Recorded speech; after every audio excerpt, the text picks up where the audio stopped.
Este es un Maimar sobre Purim, la idea es ir preparándonos, ya falta un mes y monedas. Este es uno de los primeros Maimorim que dijo el Rebbe cuando asumió como Rebbe de Tafshin Yudalef 1951. Este Maimar, este discurso está basado en un discurso largo, muy largo del Rebbe anterior. Pero imagínense, no fue ni el segundo Maimar que dijo, el primero con seguridad no fue, el primero fue Basilegani el 11 de Shvat, el 10 de Shvat, de Tafshin Yudalef, como que se me comunicaron, se me confundieron los años, el 5711 con el 11 de Shvat. El 10 de Shvat fue el primer Maimar, y después hubo otro Maimorim en Parashot, y este es un Maimar sobre Purim. Con seguridad fue el primer Maimar que Rebbe dijo en Purim. Vamos. Bekibel a Yehudim, esta es una frase que aparece en la Megilá. Bekibel a Yehudim es ayerejeru la azois. Aceptaron los judíos aquello que empezaron a hacer. Esta frase está hacia el final de la Megilá. Y el Talmud explica esta frase. El Talmud dice que la entrega, lo vamos a ver más adelante, pero yo lo adelanto para entender a dónde va apuntada toda esta cuestión. El Talmud dice que el pueblo judío, en la entrega de la Torá, justo ahora estamos en Parshas Yisro, en realidad fuimos forzados a recibir la Torá. Que justo está en el Shiur de fuimos forzados a recibir la Torá. ¿Por qué? Kafa ale mahar kegigi. Se agarró Dios el monte Sinai, literalmente lo levantó, lo puso arriba del pueblo judío y le dijo: muchachos, si aceptan la Torá, bien. Y si no, sham te'ek urashem. Ahí va a ser el entierro de ustedes. Se acabó. Correcto. Por eso el Talmud mismo dice, Mikan mudar rabalerais, de acá tenemos una gran queja concreta contra la Torá. No la aceptamos queriendo, la aceptamos forzados.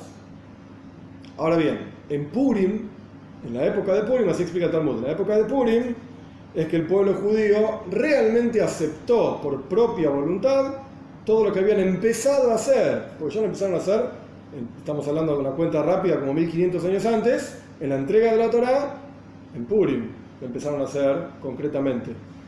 ¿Por qué? Porque lo aceptaron de propia voluntad. Esto es lo que enseña el Talmud de esta frase. El Rebbe va a tocar en el discurso qué diferencia hay entre hoy, que vivimos después de la entrega de la Torá, y las mitzvot que el pueblo judío hacía antes de la entrega de la Torá, porque sabemos que Abraham Avinu cumplía todas las mitzvot, que esto lo vamos a ver. Vamos a ver diferentes formas de cumplir mitzvot, etc. Así empieza el discurso. ¿Vos querés decir algo? No, me quiero pensar con lo que decías. No, como vos decís que después sí aceptaron, pero después ya lo primero, digamos, al principio fueron forzados. Lo inicial, sí, pero lo inicial, la raíz del punto es que fueron forzados. Forzados, O sea, totalmente. Después ya uno. Hasidus explica. ¿Cómo decir que uno es, después de la situación, se pone, claro, dice la situación y ya pone más interés, claro, pero después de la situación. Tenés razón, yo entiendo.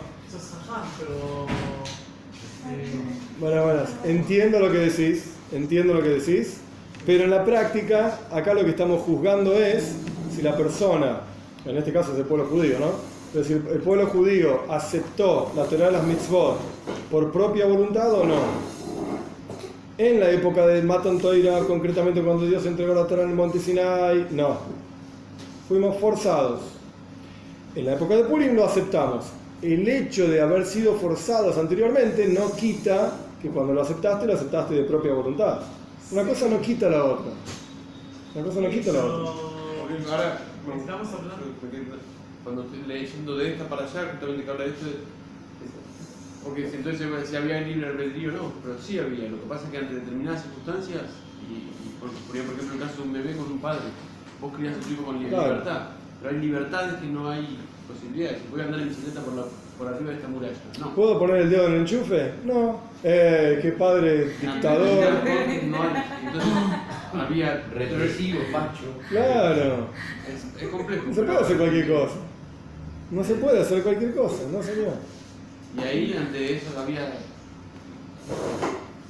Ante la manifestación de Hashem hablando, no había posibilidad de decir, no, yo no escucho. Hasidus explica esto, algo similar a lo que vos estás diciendo. Hasidus explica que el hecho de que Dios puso el monte Sinai por sobre nosotros fue una muestra, una cosa larga que ahora en ese momento, pues una muestra de amor. No es que el pueblo judío fue forzado violentamente, pistola en la cabeza o ponte sin nadie en la cabeza, te matamos, sino que fueron, entre comillas, forzados, pero por amor. Hay todo un discurso jasídico que conecta el monte Har con Abraham, porque Abraham es un monte, es una cosa larga que ahora no importa. ¿Sí? ¿Qué? Y porque te voy a poner el monte en la cabeza encima, en el pshat, en la quemará, porque ahí te va a enterrar. Qué pshuto. Bueno, puede ser, pero eso puede ser el entendimiento de tal persona. No, no. O sea, ¿quién lo escribió eso?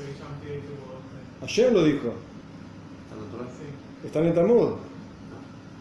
claro. Lo dijo ayer. Hay muchas capas de incomprensión de las cosas. Como siempre hablamos, el pshat, el sentido literal, es muy sencillo. Dios agarró un monte, lo puso arriba del pueblo judío, o lo aceptás o te morís. Así de sencillo, y ahí vas a estar enterrado, bajo tierra, bajo semejante montaña. Listo, sencillo. Cuando vos pasás, digamos, al próximo nivel de comprensión, en este caso, lo que trae Hasidus que yo acabo de mencionar, la muestra de amor por Dios.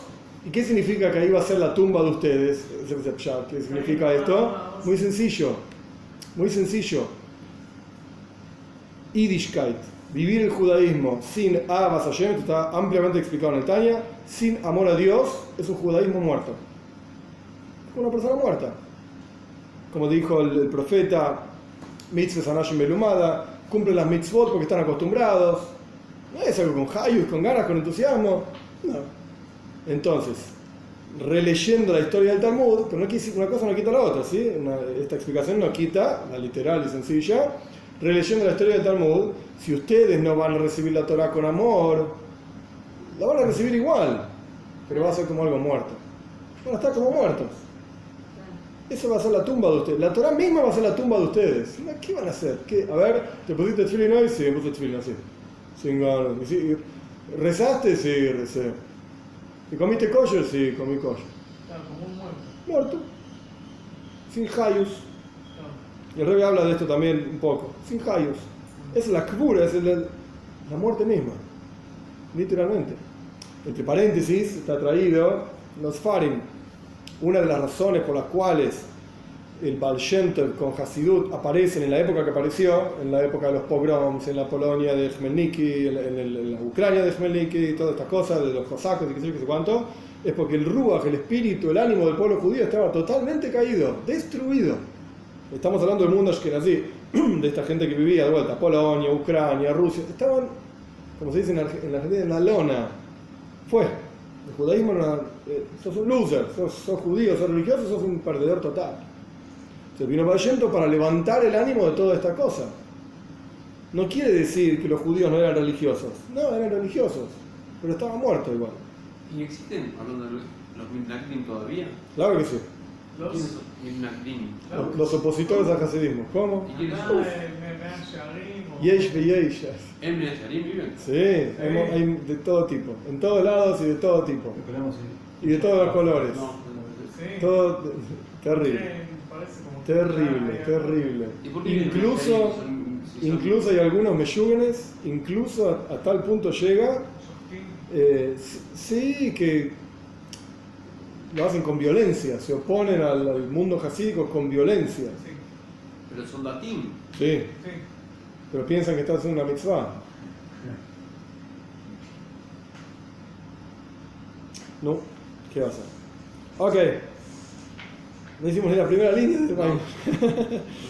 Los judíos aceptaron aquello que empezaron a hacer. Según toda la explicación del Talmud que yo ya di, en Purim aceptamos aquello que habíamos comenzado a hacer en la entrega de la Torah.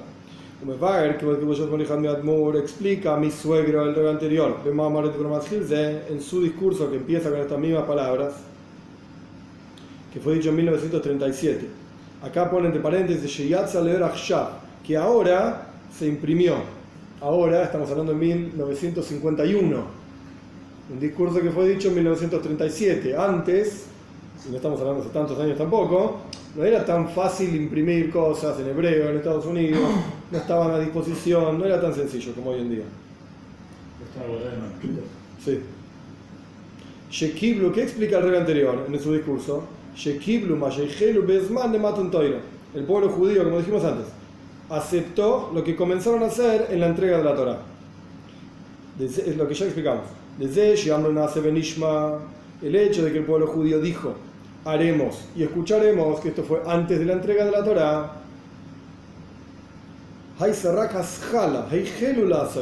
Eso solamente fue el comienzo de lo que hicieron.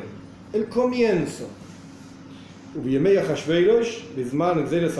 época de Hashveirosh en Purim, en el tiempo del decreto de Amán, ahí lo aceptaron, realmente lo aceptaron, digamos, con el corazón pleno y completo.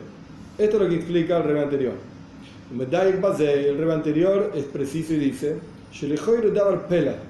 aparentemente es algo muy complejo de entender, como nifla, pele, que es interesante, que es diferente. En general, cuando uno, en todos los discursos hasídicos, cuando aparece, hay algo que no se entiende, dice tzrich leavin, hay que entender, tzadich biur, hay que explicar. Acá dice davar pele, es algo incomprensible, es como que muy fuerte. ¿Cuál es la pregunta?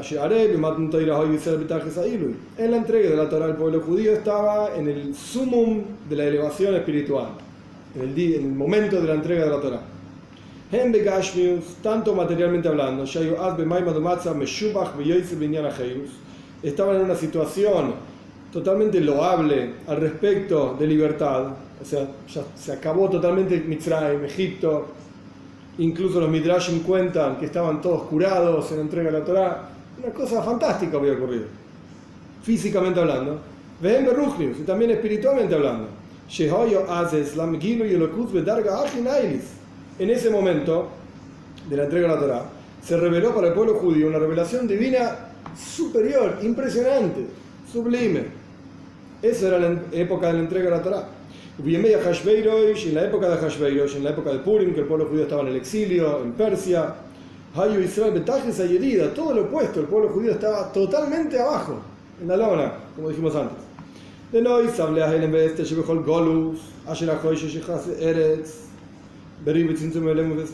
adición al ocultamiento normal, digamos, entre comillas, de cualquier exilio, que la oscuridad cubre la tierra, y hay una cantidad enorme de contracciones, tzimtzum, ocultamientos y dificultades. En adición a eso, simplemente por el hecho de estar en exilio, ya hay un montón de oscuridad espiritual. En adición a eso, entonces, en aquel momento, en la época del decreto de Amán, de destruir a todos los judíos, había un ocultamiento peor todavía, más terrible. Incluso en aquel momento, físicamente hablando, materialmente hablando, estaban en una situación muy humillante. ¿Por qué?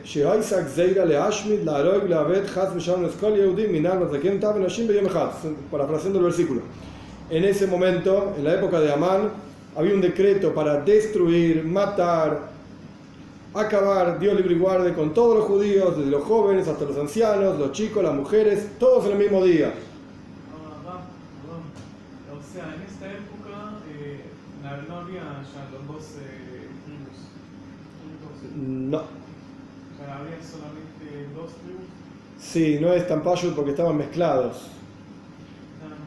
La prohibición concreta de casarse, de no casarse con mujeres de otras tribus, o sea, de mezclar tribus, no duró mucho tiempo. No se sabe el año exacto, sí se sabe que fue en Tu B'Av. Una de las cosas lindas, digamos, del 15 de Av, es que se anuló ese decreto.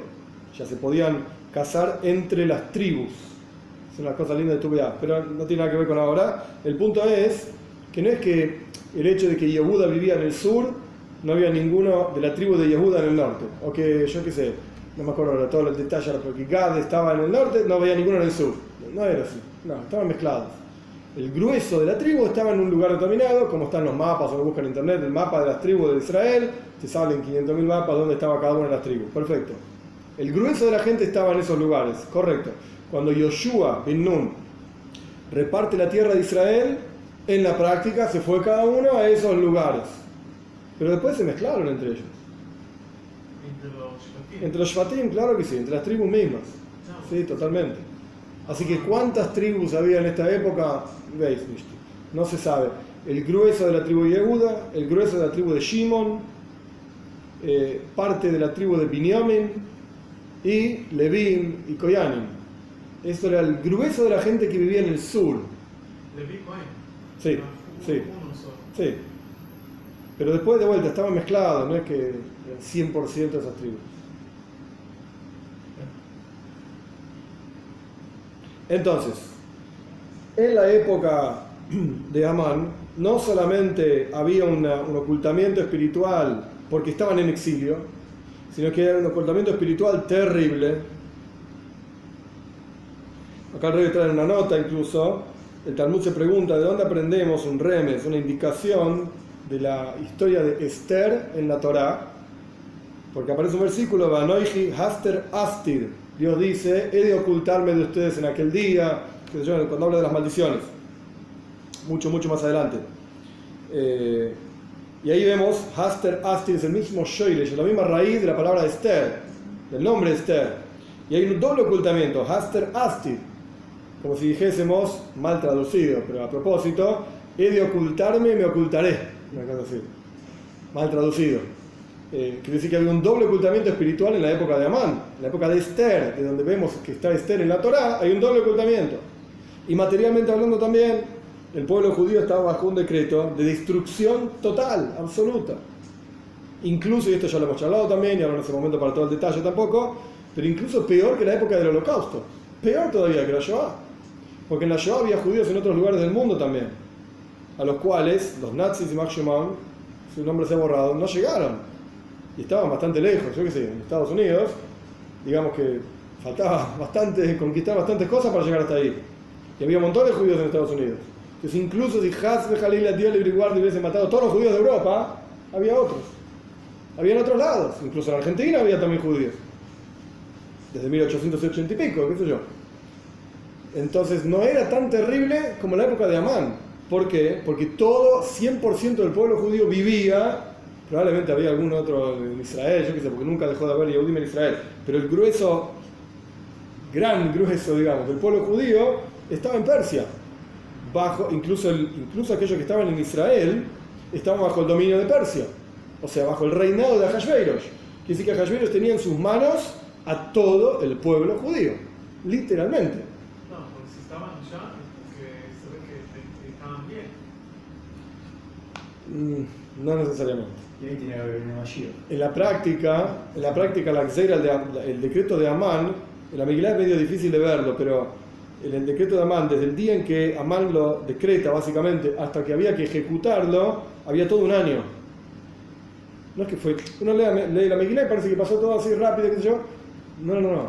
Desde el momento en que Amán decide, en un 7 de Adar, destruir a todo el pueblo judío, era todo un año después iba a pasar eso. Imagínense aparte, esto de Pashtus, bien simple, no había internet, no había teléfonos, no había nada. Entonces, ok, nosotros acá nos juntamos en Persia y decidimos que vamos a hacer tal cosa, pero esto hay que esparcirlo por los 127 países de los cuales Ahasverosh era rey, y esto lleva tiempo. Aunque sacas con caballos, aunque sacas con lo que quieras, lleva mucho tiempo. ¿Cuánto decía que en Persia no estaba Ciro, que había derrotado a Nabucodonosor? No entendí la pregunta, espera. Los judíos estaban en Persia o en Babilonia, Sí. en el exilio, y viene Ciro, que era el rey de los persas, y derrota. Sí, pero esto es antes de esta Por historia. eso mucho antes, y Sí. muchos judíos vuelven, y está el Sí. Talmud de Jerusalén, el Talmud de Babilonia. No, eso mucho después. Mucho después. Eso con la El Talmud Bavli es del año 400 más o menos, Talmud Yerushalmi año 250 más o menos, y la historia de Purim es antes de la construcción del segundo templo, porque Koiresh Asheni, el segundo Koiresh, que era un hijo de Esther, da permiso para construir el segundo templo, que duró 420 años. Así que estamos hablando como 600 años antes del Talmud. Pero después de Sí, de Nebuchadnezzar, sí. Sí, porque a Nebuchadnezzar lo conquista, ahora no recuerdo exacto el nombre, Ciro, pero bueno, Koresh, el primero, Sí. correcto. Bien, a El Nebuchadnezzar lo imperio conquista, babilonio cae bajo el imperio pero persa, correcto. y eso queda Sí, incluido en Y él. sí. después, porque al principio eran tolerantes incluso los persas, así se lee, y permiten que algunos se vayan, o sea, que incluso Sí, terminen el exilio. sí. Sí, porque incluso empiezan a construir, ahora no recuerdo los años exactos, pero empiezan a construir el segundo templo, lo interrumpen y después continúan construyéndolo bajo el permiso del segundo Koresh. O sea, el segundo es con Shlomo Amelech. No, ese es el primero. Es el primero. El segundo es con Ezra HaSofer. Que hay todo un Sefer de Tanaj, todo un libro de Tanaj que se llama Sefer Ezra. Ah. Ezra y Nehemia. Sí. Ezra, ¿no? El Segundo templo. Sí, sí, sí. Sí. La construcción del segundo templo. Construcción del segundo templo. Ajá. O sea, el de Shlomo era 600 años después de la. 600 años más o menos. Antes. De esto, Sí. el de Shlomo Melech duró 410 años. Quiere decir que estamos hablando de la historia de Purim. Hay una cantidad de años, 70 años que el pueblo judío estuvo en exilio, pero la historia de Purim pasa durante esos 70 años, que ahora no recuerdo el número exacto. La historia de Purim pasa en el exilio de Babilonia y Persia. 410 años antes ¿Antes de cuánto? ¿De hoy? de esta historia de Purim, no. No, estamos hablando De acá, desde hoy, estamos hablando 2000, déjame empezar rápido, 2400, más de 70, más o menos 2800 años atrás. 2800. El primer templo, El primero. 2800 años, dura 410 años, lo destruyen Nebuchadnezzar, se van al exilio, 70 años en exilio, construyen el segundo templo. La historia de Purim pasa en estos 70 años. Y después dura 420 años, hasta el año 69, 70, yo qué sé, lo destruyen los romanos, y de ahí estamos hasta el día de hoy. Ahí hasta el día de hoy.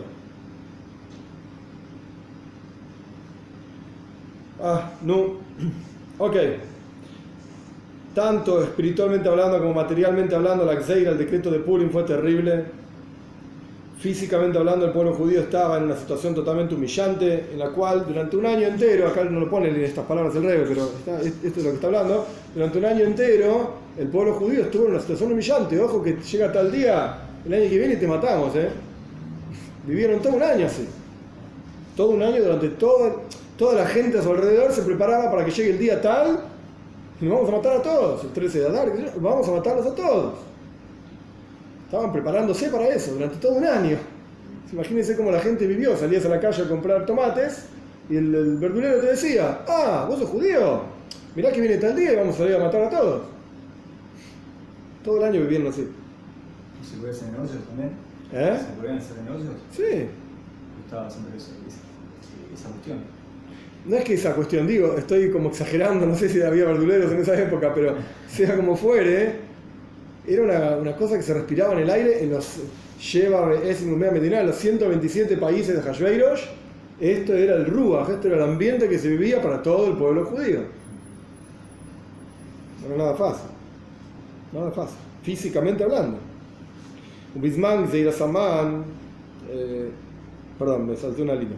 Beafa Piquen, y sin embargo, Bisman Matan Toiro, en la época de la entrega de la Torá, que yo Israel Betajis Ailu, y cuando el pueblo judío estaba en el sumum de la elevación espiritual, sin embargo, Aizarrakas Jala fue solamente el comienzo de la aceptación de la Torá. En el momento que estaba todo bien, ahí empezaron nada más. Eijelulasos, como dice el versículo, empezaron a hacer. Bisman era Samán, cuando estaba todo mal en el decreto de Amán, que yo Betajis a Shiflus, cuando estaban en la humillación total, en la bajeza total, ahí aceptaron realmente lo que empezaron a hacer en la entrega de la Torá. Esto es lo que el rey anterior en su discurso dice: esto es un davar pele, esto es algo incomprensible. Cuando vos estás bien, es que aceptás hacer cosas nuevas. Cuando vos estás mal, vas a hacer cosas nuevas.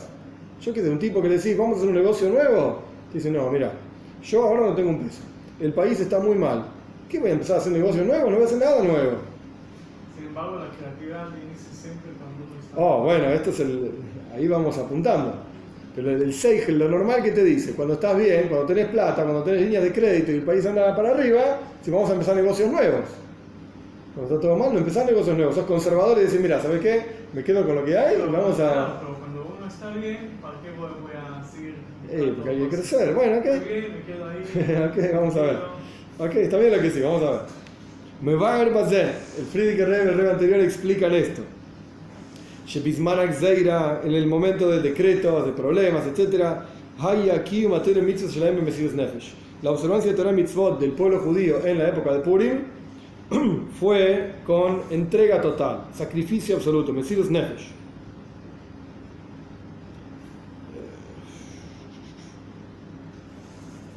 A propósito, salteo acá un corchete, después vuelvo.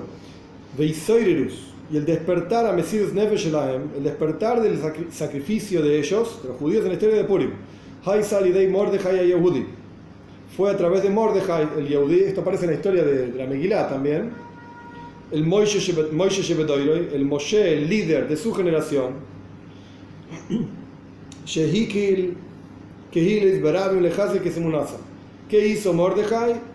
Juntó gente, conjuntos de personas, Keilot, comunidades, etcétera, en público, no en forma oculta ni nada por el estilo, en público para fortalecer la fe del pueblo judío. Este fue el trabajo de el Moishe de su generación, de Mordechai, en su momento. Y esto fue lo que despertó la entrega del pueblo judío en la época de Purim. Volvemos al corchete.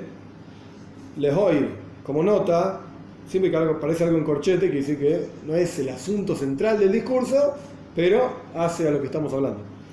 De Betoira Oer Mebuar, en Toira Oer, es un libro de discursos hasídicos del Alter Rebbe, está explicado en los discursos hasídicos sobre Purim. De Mesirus Nefesh Elahem, Haisa Az Hi Shebeim Hayu Mamrim, Memerim, perdón, Dasam Chas V'Shalom, Hayu Oisim Lahem Klum. ¿Cuál fue el sacrificio del pueblo judío en la época de Purim? Que si ocurría que el pueblo judío dejaba, Dios libre y guarde, el judaísmo, no les hacían nada. ¿Cuál era el problema de Hamán? Que el pueblo judío no se arrodillaba a él.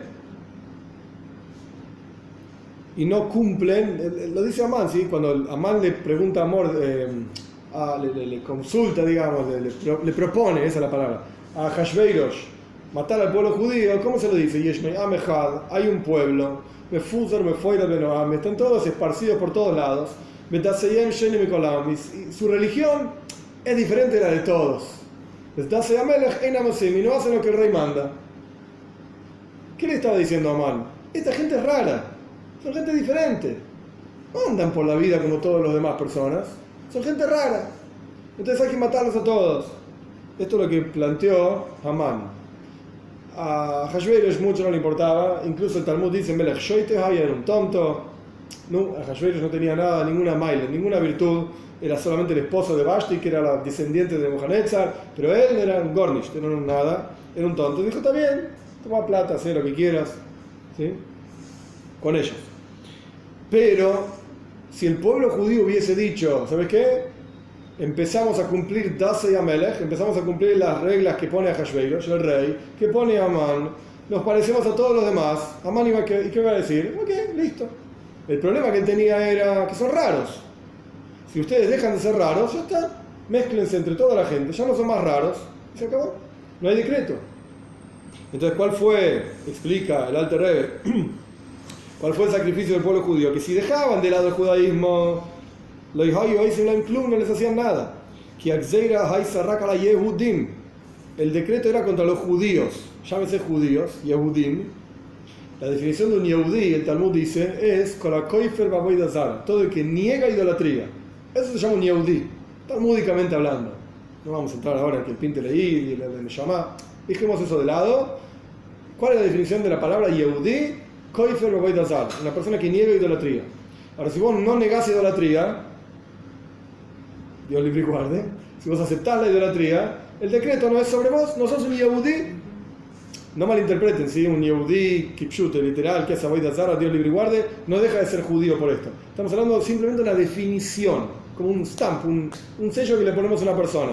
A ver, vos, ¿cuál es el sello que te ponemos a vos? ¿Hacés idolatría o no? Yo no hago idolatría, sello Yehudí. Próximo, ¿vos hacés idolatría o no? Sí, yo hago, no te ponemos el sello. No es que no era judío, seguía siendo judío, tiene Neshama, para no mezclar las cosas, ¿sí? No tiene el sello Yehudí, nada más. Cuando Amán hace el decreto era Lehabed, ¿cómo se llama el Leashmid, Lehabed, es Kola Yehudim. De hecho, es el primer lugar que aparece en el Tanaj, la palabra Yehudí, el concepto de Yehudí. ¿Cuál es? Negaban idolatría. Entonces el punto de Amán era, quiero matar a todos estos tipos que no hacen idolatría.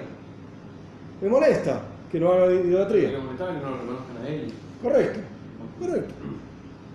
Pero en la práctica el decreto sale, digamos, viste, como las leyes que tienen que ser precisas, y dice así, el contrato dice ahora, atenete al contrato, dice Yehudim, hay que matar a los Yehudim.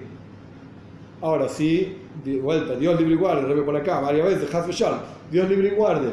Si la gente, el pueblo judío en esa época decían, ok, no somos más, entre comillas, Yehudim, aceptamos, Dios libre y guarde, idolatría, ok, yo no soy más Yehudí, el decreto no es sobre vos, listo. Viafal Piquen, y sin embargo, a pesar de que había una forma, entre comillas, fácil de zafar de este decreto, lo ihalsa al daitam machsheves chutz chas v'shalom, se explica la Terebe, nunca surgió en la mente de los Yehudim un pensamiento externo, llámese idolatría. A nadie se le ocurrió, no lo vamos a hacer. Umevar, y explica, Shamesirus Nefesh Elahem Aisa, explica la Terebe que el sacrificio de ellos fue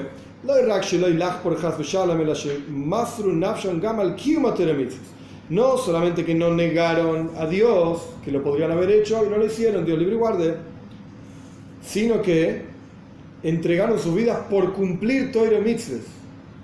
Incluso aquellos que no eran tan religiosos se entregaron a cumplir Torah mitzvot a full, completamente. Al punto tal que juntaron gente en público para estudiar Torah con total sacrificio. Quiere decir que no solamente no negaron idolatría, pero en casa hacían cualquier cosa, inclusive en público hacían cualquier cosa, pero solamente, negamos idolatría, negamos idolatría, simplemente no cumplimos Torah mitzvot. Pero bueno, está el sacrificio de negar la idolatría, que esto es lo que le molestaba a Amán al fin y al cabo. No solamente eso, negaron la idolatría y se comprometieron a cumplir Torah mitzvot, a full. Este fue el sacrificio de ellos. Ahora volvemos al texto. El despertar, ¿quién fue el que se encargó de organizar toda esta cuestión? Mordejai, era el líder del pueblo judío en su momento, era el Moshe Rabbeinu del pueblo judío en su momento. De Ikar, Mordejai, ¿cuál fue el principal trabajo de Mordejai? El principal trabajo de Mordejai era el estudio de Torah con chicos. La forma que el Talmud dice los niños es Tinoikos Shel Beis Rabban. La traducción literal es los chicos de la casa del rabino, de la casa del maestro. Este era el trabajo principal y central de Mordejai.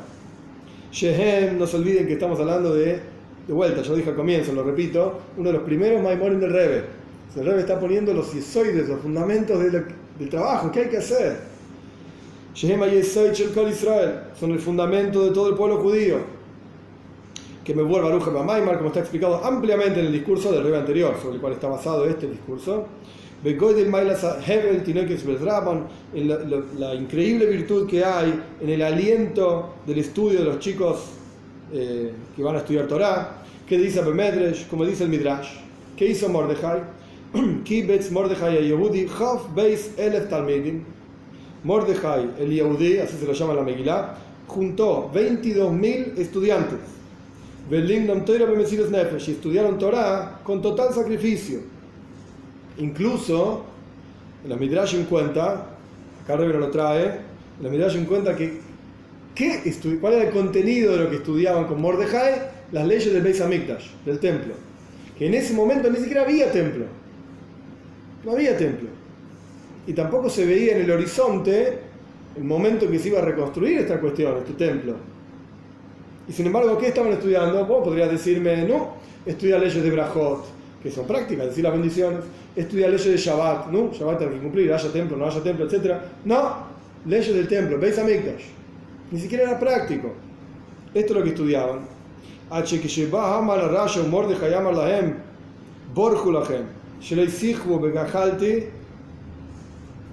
al punto tal, cuentan los Midrashim, que cuando apareció Hamán en alguna situación que estaban estudiando Toira, apareció Hamán y Mordejai le dijo a los chicos: váyanse, escápense, traducido literal, para que no se quemen con mis brasas, o sea, que me quemen a mí, pero ustedes zafen, váyanse.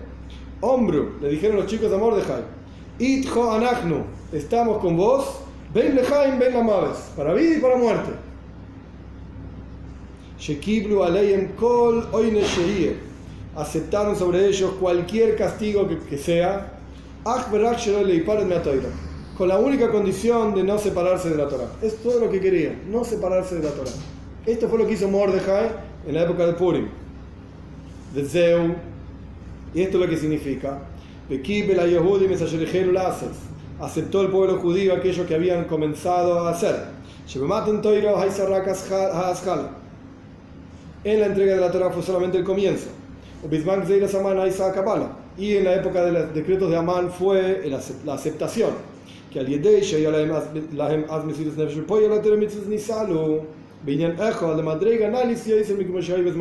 porque antes preguntamos, no, en la entrega de la Torá estaban en un nivel espiritual elevado y solamente empezaron. En la época de Purim estaban en un nivel terrible, bajo, y ahí lo aceptaron. ¿Por qué? Porque a través de lo que hizo Mordejai, esto que está explicando el Rebbe, que en realidad va a ser ampliamente explicado a lo largo de todo el resto del Maimar, del discurso.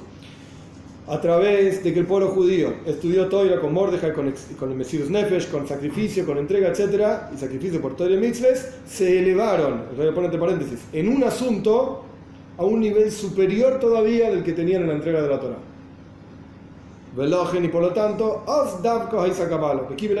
por eso, justamente en la historia de Purim, en la época de Purim, es que ellos aceptaron. Es verdad, en Matan Torah estaban en un nivel espiritual elevado, pero cuando analicemos otro aspecto, es justamente en la historia de Purim que llegaron a un nivel superior todavía al de Matan Torah, al de la entrega de la Torah. ¿Estamos hasta acá? Bien. ¿Veis? Todo esto fue en realidad un resumen que el Rebbe hizo, súper resumido porque es un discurso largo del Rebbe anterior, el resumen de una sola página, digamos, de todo el discurso del Rebbe anterior. Ahora empieza el Rebbe, tenemos que entender el centro de la explicación del discurso de mi suegro. ¿Y cuál es? El hecho mismo que en la época de Purim fue la aceptación del pueblo judío de Torah y Mitzvot fue por el sacrificio que ellos tuvieron. La pregunta es: ¿qué importa aquí? ¿Qué importa qué es lo que los despertó al sacrificio? Y que fue Mordejai que los despertó al sacrificio. O sea, si vos me preguntás por qué los Yehudim en la época de Purim aceptaron la Torá que antes no habían aceptado, o de la manera que antes no habían aceptado, sacrificio. Ok, listo. Terminada la explicación. Ahora, ¿qué importa quién fue el personaje que los hizo sacrificarse? ¿Qué es lo que los llevó al sacrificio? Esto no hace a la explicación de entender por qué en la entrega de la Torá ocurrió una cosa y en la época de Purim ocurrió otra. Sí importa qué es lo que ocurrió. Ok, en la época de Purim hubo Mesirus Nefesh. Con esto ya alcanza para entender cuál es la diferencia entre la época de Purim y la época de entrega de la Torá. Y el Rebbe, sin embargo, continúa, el Rebbe anterior continúa. Y lo que hizo que ellos tengan el sacrificio fue Mordejai, con el estudio con los chicos. No tiene nada que ver. Tu pregunta fue: ¿cuál era la diferencia entre entrega de Torá y Purim? Ya lo respondiste. ¿Por qué tenés que seguir explicándote? Mordejai, que los chicos, y que el estudio de la Torá, no tiene nada que ver en la comparación de Purim con Matan Torah. ¿Qué importa que el principal trabajo de Mordejai era el estudio de Torá con los chicos? No se entiende por qué sigue con esta cuestión. También tenemos que entender cuando el Rebbe anterior es preciso en el comienzo de su discurso, la cuestión de que en la entrega de la Torá del pueblo judío estaba en un nivel espiritual muy elevado. Y en la época del decreto de Purim estaban en absoluta humillación. ¿Qué importa que esto ocurrió tanto espiritualmente hablando como materialmente hablando?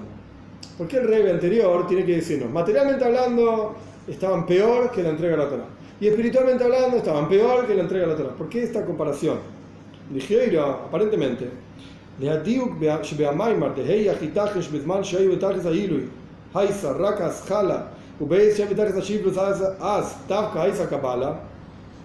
aparentemente, según lo que quiere explicar el Rebbe anterior, que en la época de la entrega de la Torá el pueblo judío estaba en la absoluta elevación, y en la época de Purim el pueblo judío estaba en la absoluta humillación.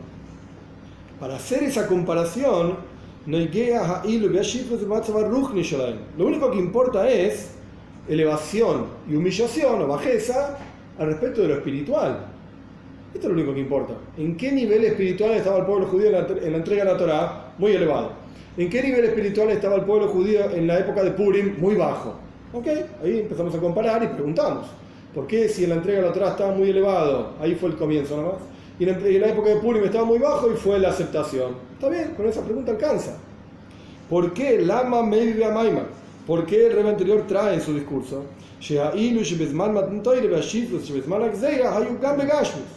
que la elevación, lo elevado, lo bueno, digamos, de la entrega de la Torá y lo malo de Purim también fue materialmente hablando? ¿Qué importa de eso? ¿Tenía muchas vacas o pocas? La entrega de la Torá tenía muchas vacas y en el Purim tenían pocas vacas. ¿Qué tiene que ver? ¿Eso lo llevó a tener Mesirus Nefesh? ¿Eso lo llevó a aceptar la Torá de otra manera porque tenían más o menos vacas? No tiene nada que ver una cosa con la otra. No hace a la cuestión. Y sin embargo el Rebbe anterior lo trae, que dice que evidentemente algo nos quiere decir. ¿Estamos? Gimel 3. Ahora bien, no es hablar de Yukim de ley. En adición a las cuestiones precisas que estamos tratando de entender, que fueron mencionadas, tenemos que entender el contenido de la explicación que da el Rebbe anterior en su discurso. ¿Qué dice? El hecho de que el pueblo judío aceptó la Torá y la mitzvot en la época de Purim fue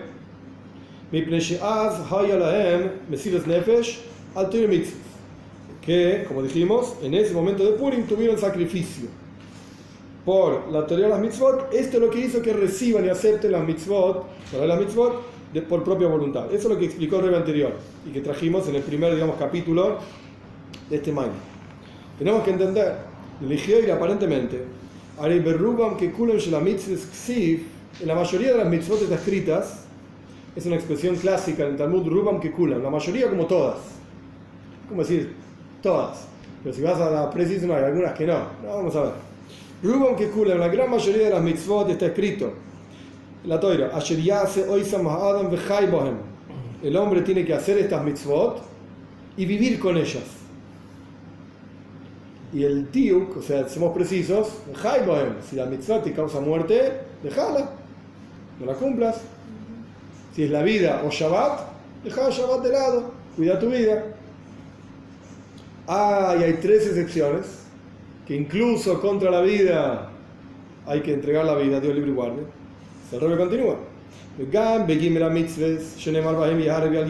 Incluso en esas 3 mitzvot que está escrito, sobre ellas, morí y no las transgredas, idolatría, avodah zara, gilo y arayos, y de relaciones prohibidas, y shfichus damim, asesinato. Esas 3 mitzvot, incluso si te vienen y te dicen te mato, o hace esto, hace esto o te mato, matame. Incluso en esas 3 mitzvot, einam inyan mesirus nefesh.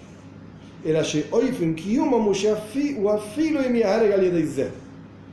es complejo de explicar y de entender Bichlal. El asunto de esas 3 mitzvot no es Mesirus Nefesh. El asunto mismo de la mitzvah, ¿a qué se refiere esto? Cada mitzvah tiene un toigen, un contenido. ¿Cuál es el asunto de esta mitzvah? ¿De qué se trata esta mitzvah? Por ejemplo, la mitzvah de Tfilin.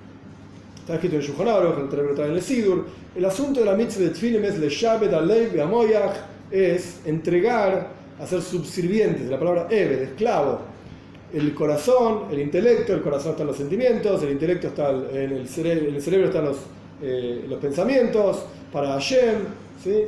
Está escrito en Shulchan Aruch. Este es el asunto de la mitzvah de Tfilin. ¿Cómo se hace la mitzvah? Bueno, ok, agarrar la cajita negra que fue hecha de tal manera, por un soifer monje, un escriba experto que sabe cómo escribirlo, cómo hacerlo, etcétera, etcétera. Eso no es el asunto de la mitzvah. El asunto es entregar tu corazón y tu mente. Ok, es el concepto de la mitzvah. Y después están todos los pratos, todos los detalles. El asunto de la mitzvah de idolatría, ¿cuál es? O sea, que no hagas idolatría, ¿cuál es? Bueno, no aceptes a otra cosa como Dios, como poderoso, por sobre ti. Lo único que hay es un Dios, Él es el Todopoderoso, etcétera, etcétera. Entonces, idolatría es esto.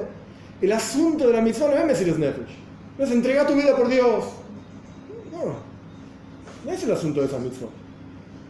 Hay una mitzvah que se llama, concreta, Kiddush Hashem, santificar el nombre de Dios. El toijen, el contenido de esa mitzvah, ¿cuál es? Entregate a Dios. Esa es la mitzvah. De acuerdo al caso, de acuerdo al lugar, será de una manera, de otra manera, como los tefilin. Bueno, hay una cajita negra que está hecha así, está hecha así, de tal tamaño, de tal forma.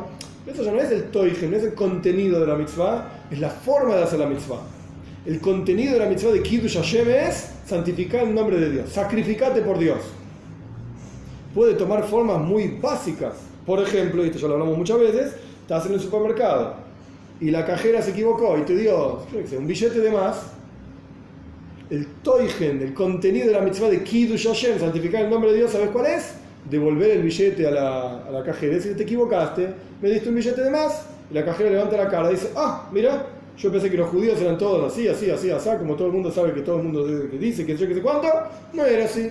Este judío le dio unos pesos más y me lo devolvió. Mira, eso se llama Kiddush Hashem.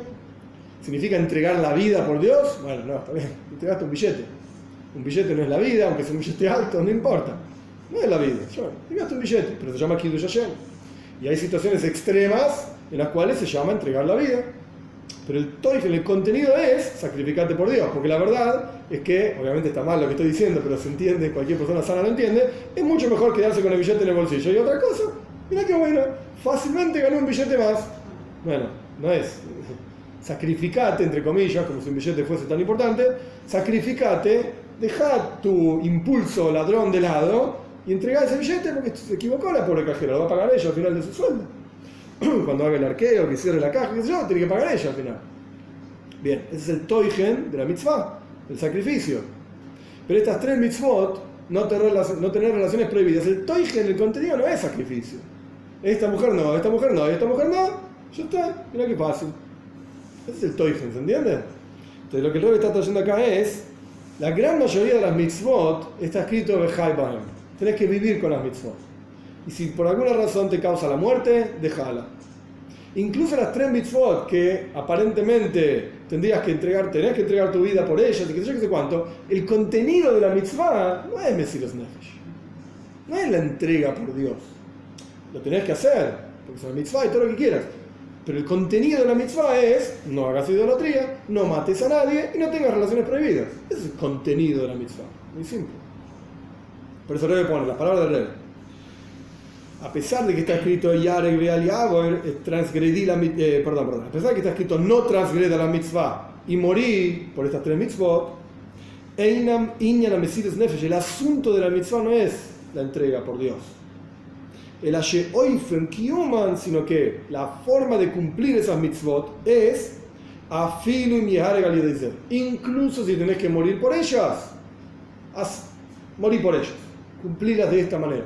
Pero es como decir, la forma de ponerse tefilín es uno en la cabeza, no va acá entre los ojos, entre tus ojos, dice el versículo, lo pongo acá. No, va acá arriba. La forma de cumplirla es así.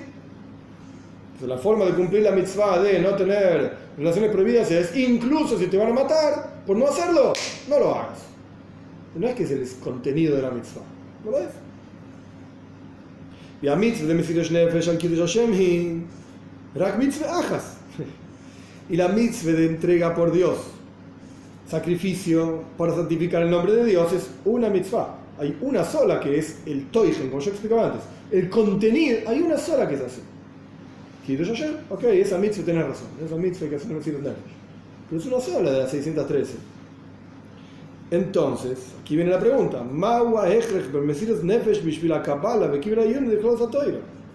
¿cuál es la necesidad del pueblo judío en la época de Purim de hacer Mesiras Nefesh, entregar sus vidas por esto? ¿Y por qué tiene que haber Mesirus Nefesh, entrega por Dios, para aceptar la Torá en la época de Purim? En el caso, en el discurso del Rebbe anterior, parecía obvio. ¿Qué fue lo que llevó al pueblo judío a aceptar la Torá en la época de Purim, que no hicieron en la época de la entrega de la Torá? Mesirus Nefesh, la entrega por Dios, todo un año, cumplimos mitzvot, no nos importa nada. Y esto fue la explicación del Rebbe anterior, y hasta el año que el Rebbe lo dijo, el Rebbe anterior lo dijo en 1937, hasta 1951, a nadie se le ocurrió esta pregunta tampoco. Mirá qué linda explicación. El sacrificio del pueblo judío por Torá y mitzvot los hizo aceptar la Torá y mitzvot, con ganas y qué sé yo. Qué bueno. Viene el Rebbe y pregunta, ¿y por qué? ¿Qué tiene que ver una cosa con la otra? ¿Por qué el sacrificio es lo que te hace aceptar la Torá y la mitzvot? Si la Torá y la mitzvot mismas no te piden ese sacrificio, no te lo exigen, excepto en una mitzvah. Ok, en un lugar sí, pero es una de 613. Entonces, ¿por qué es que una cosa está vinculada con la otra? ¿Por qué el sacrificio hace que acepten Torah y mitzvot? ¿Qué tiene que ver una cosa con la otra? No tiene nada que ver. ¿Se entiende el problema? Vamos a ser rápido, así terminamos por lo menos el párrafo. Mashikasu Betania, lo que está escrito en el Tania, Teatam al Zeshe, si vamos a ir a Beinu le doy, Shenich Nusular, si quiero escribir, se llama Pamaim Bechol Yem, le cabe la Malchus Shamaim Mesirus Nefesh. Aquello que dice en el Tania, ¿qué dice el Tania? Que Moshe Rabbeinu les enseñó Shema Israel, toda la plegaria de Shema Israel, que Dios es uno, que yo, está hacia el final de la Torá, está al comienzo. A pesar de ser una mitzvah, a pesar de ser una mitzvah tan importante y tan central, y la unicidad de Dios, y qué sé yo, qué sé cuánto, que de hecho también parte de la idea de Shema Israel es la entrega por Dios. Eso es lo que uno debe estar pensando, está en la Gemara, está en el Shulchan Aruch. Por eso Moshe Rabbeinu, ¿a quién le dijo Shema Israel? Está hacia el final de la Torá, cuando el pueblo judío ya estaba entrando en la tierra de Israel. A ellos les estaba hablando Moshe Rabbeinu. El Tani explica, ¿por qué no lo dijo antes? Porque Moshe Rabbeinu, le traduzco lo que dice Manu. La razón por la cual Moshe Rabbeinu le mandó a la generación que entró en la tierra de Israel leer el Shema 2 veces por día, para aceptar el yugo del cielo, Bemesirus Nefesh, para aceptar el yugo del cielo con sacrificio. El Rebbe está como copiando el texto del Tanya acá. A pesar de que Moshe mismo les prometió, por boca de Dios obviamente, o por boca de Moshe, por Dios, no sé, que les prometió que los pueblos que vivían en la tierra de Canaán iban a tener miedo y temor de ellos, etc. ¿Por qué entonces tenían que decir Shema? ¿Por qué tenían que recordar Mesirus Nefesh? Porque tenían todo servido. ¿Qué importaba el Mesirus Nefesh? La entrega.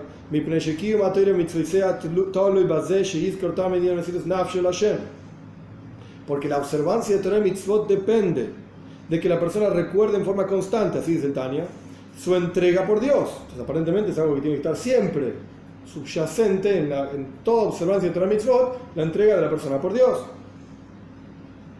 Entonces, como una pregunta contra lo que acabamos de decir, ¿sí es necesario Mesirus Nefesh? Vos me decís que no es necesario la entrega para cumplir Torah y Mitzvot. Yo te muestro del Tanya que sí es necesario. Por eso Moshe le dijo Shema al pueblo judío para que recuerden la entrega por Dios. Entonces, responde el Rebbe: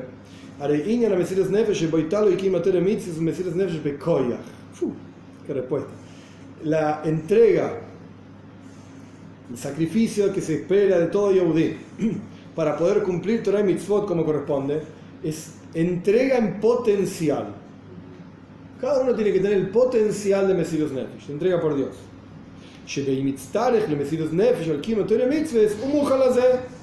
Que si es necesario sacrificarse por Torah y Mitzvot, estoy listo, estoy preparado.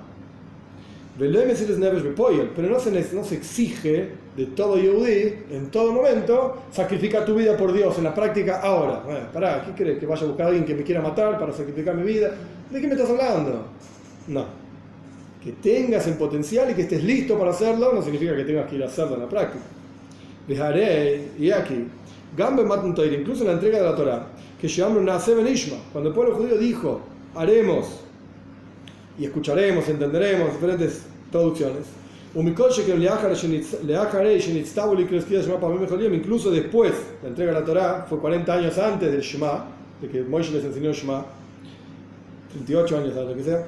Cuanto más aún, una vez que Moshe les enseñó que tiene que decir el Shema 2 veces por día, en ese momento, Kiblu Aleim le caen Kol Mashitztavu Aceptó el pueblo judío cumplir todo lo que fueren mandados a hacer, incluso si iba a ser necesario sacrificarse. Iban a tener esta entrega pecoya, en potencial. Lo tenían. Tanto en la entrega de la Torá, porque el pueblo judío dijo, haremos y escucharemos, es una forma de decir, lo que digas va, no importa, me entrego, ya está.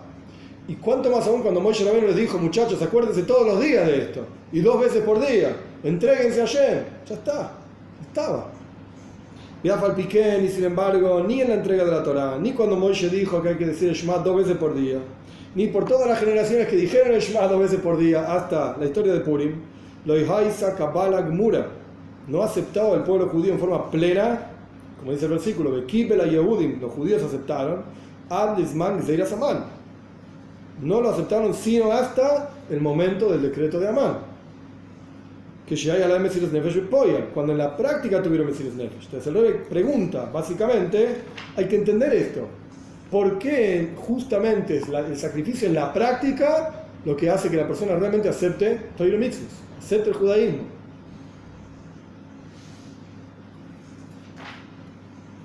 Último parrafito. Ahora bien, este es fácil. Es sabido que hubo 2 épocas en la práctica, en la historia del pueblo judío, que el pueblo judío tuvo entrega en la práctica, que todo el pueblo judío lo hizo, porque en la práctica, en la historia del pueblo judío hubo individuos, incluso keilot enteras, que entregaron su vida por Dios, ya tuvo, ¿sí? Es conocida la historia, pero acá estamos hablando de que todo el pueblo judío estaba en la misma sintonía.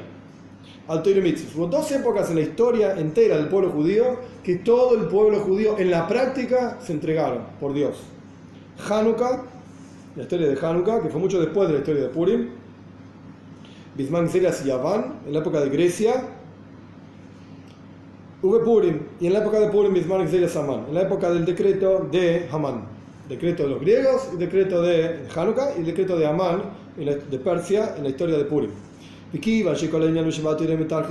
dado que todos los asuntos en la Torah son exactos, precisos, tenemos que decir,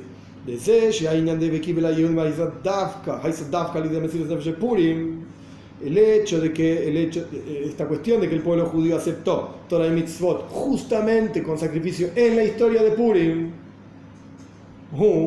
es no solamente porque en tiempo la historia de Purim vino antes que la historia de Hanukkah. Bueno, ya lo aceptaron en Purim. Después llegó otra época en Hanukkah, unos cuantos años después. Hanukkah, estamos hablando por lo menos 300 años después de Purim. Bueno, en Hanukkah también hubo sacrificio, pero como ya lo aceptaron antes, y bueno, ¿qué va a hacer? Purim llegó antes. No es así. El Agami Pleyamesilos Nefesh de Purim Shayejes Yoiser Legmar Kabbalah Zatoya. La idea es que el sacrificio que el pueblo judío tuvo en Purim tiene más que ver con la aceptación plena de la Torá que el sacrificio que el pueblo judío tuvo en Hanukkah. Por eso justamente en Hanukkah que lo aceptaron. Porque si Hanukkah hubiese estado más relacionado con aceptar la Torá en forma plena, pues el sacrificio del pueblo judío en Hanukkah hubiese sido Bekibel Yehudim, yo qué sé, aceptó el pueblo judío. Pero no, en Purim fue, no en Hanukkah. Sarich Lehovin, tenemos que entender. Ajiluk ben Amesilos Nefesh de Hanukkah, ¿qué diferencia hubo entre el sacrificio del pueblo judío en Hanukkah y Amesilos Nefesh de Purim y el sacrificio del pueblo judío de Purim? ¿Cuál es la diferencia? Que por esta diferencia, Agmar de Kabbalah Zateira Hudav que al Amesilos Nefesh de Purim. Por esta misma razón, que hay que entenderla, es que la aceptación completa, plena de la entrega de la Torá fue en Purim y no en Hanukkah, a pesar de que parecen ser lo mismo, sacrificio de Klal Israel, del pueblo judío en general.